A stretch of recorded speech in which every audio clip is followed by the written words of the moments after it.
year was 1969. The Vietnam War was at its height, with over 475,000 U.S. troops on active duty.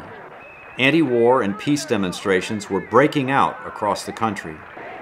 Many protests were near U.S. bases, and some were happening within the military itself. Service members were refusing to go or obstructing the war from within, and more were asking outside activists for help, getting out or resisting. One such place was Fort Bragg outside Fayetteville in North Carolina, a base with one of the largest number of serving military in the country, now home to the 82nd Airborne Division, Special Forces, and 65,000 service members.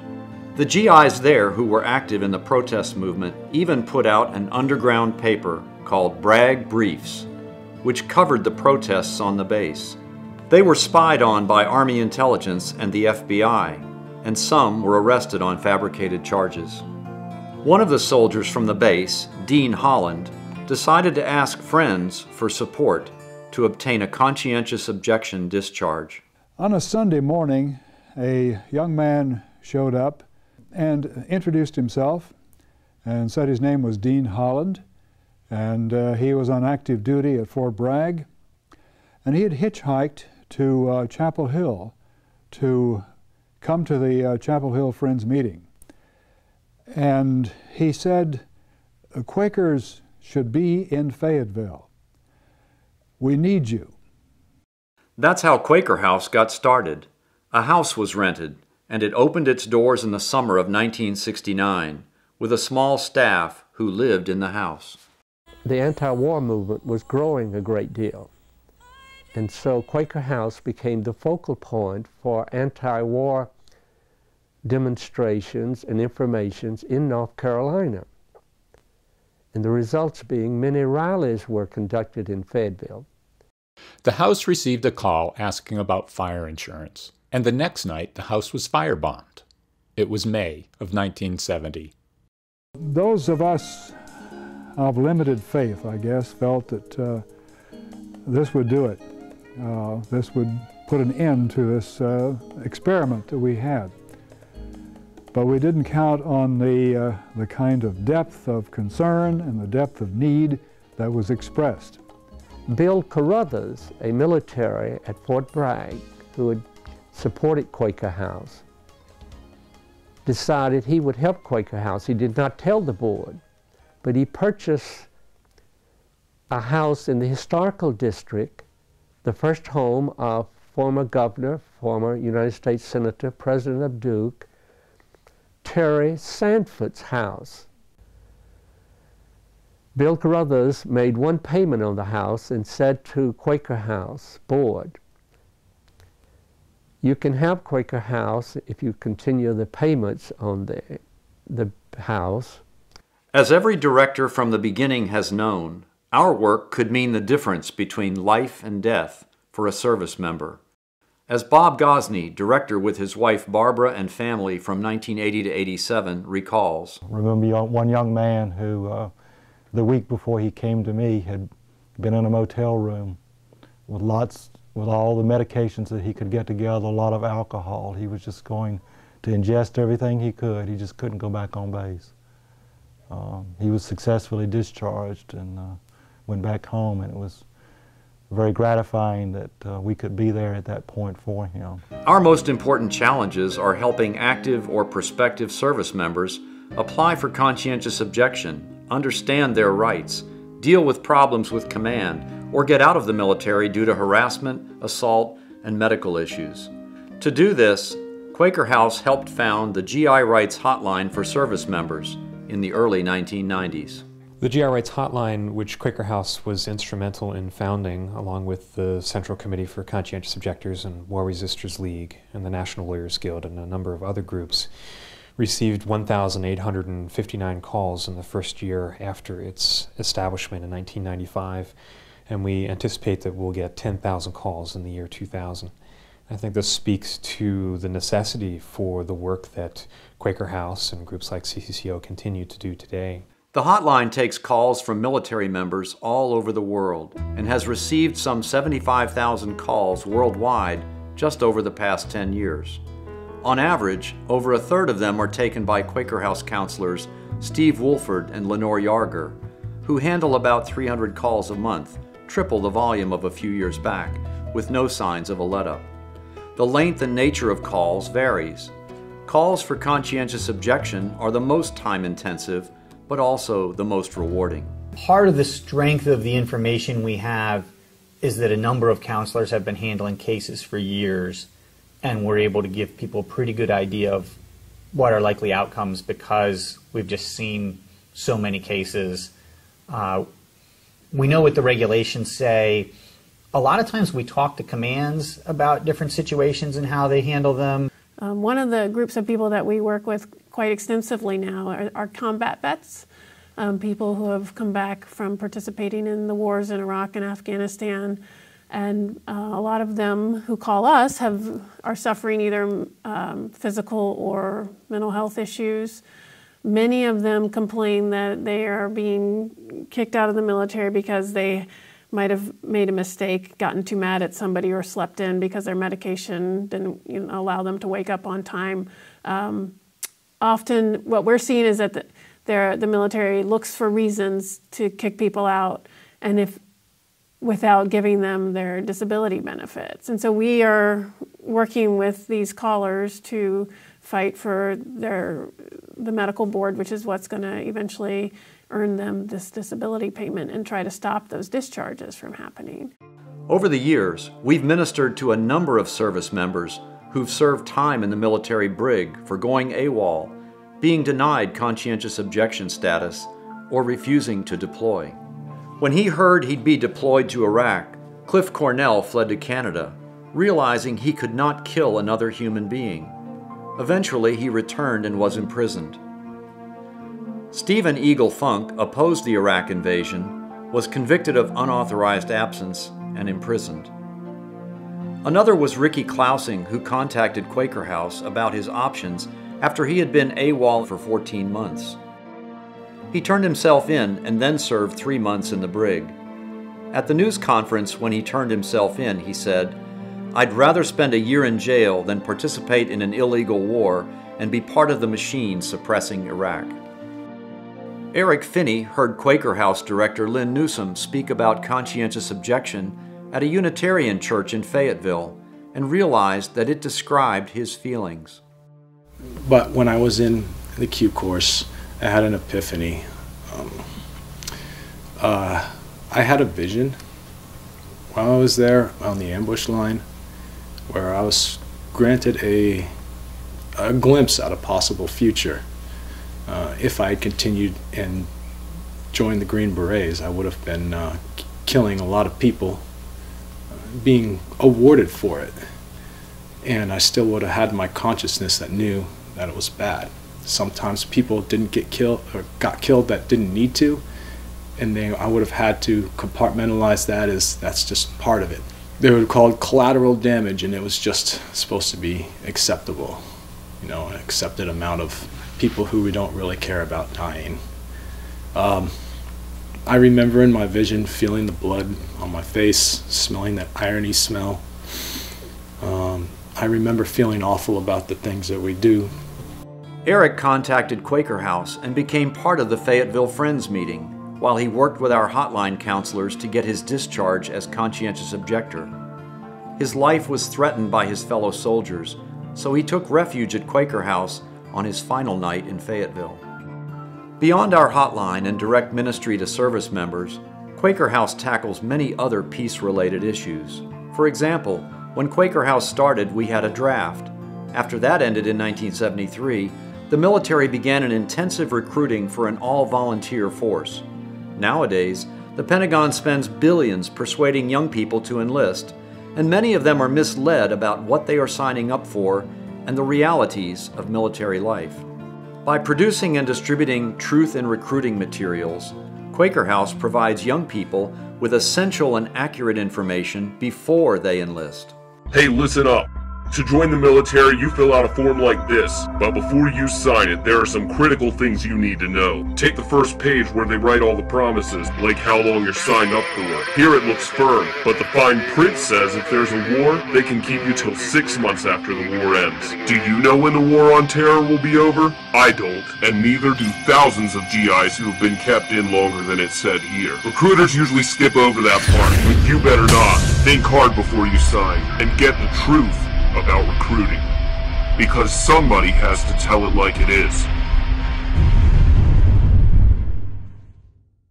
We urge young people to consider whether they would morally object to enlisting in the event of a return of the draft, which the U.S. government could reinstate at any time.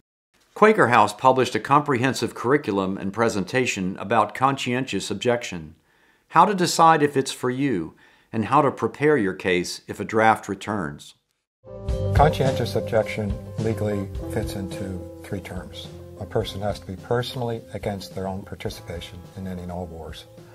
It must be based on religious, moral, or ethical beliefs and training. And the third is it must be sincere or deeply held. And that third one really equates into documentation. Virtually every male living in the United States, even immigrants, need to register for selective service 30 days before or after their 18th birthday.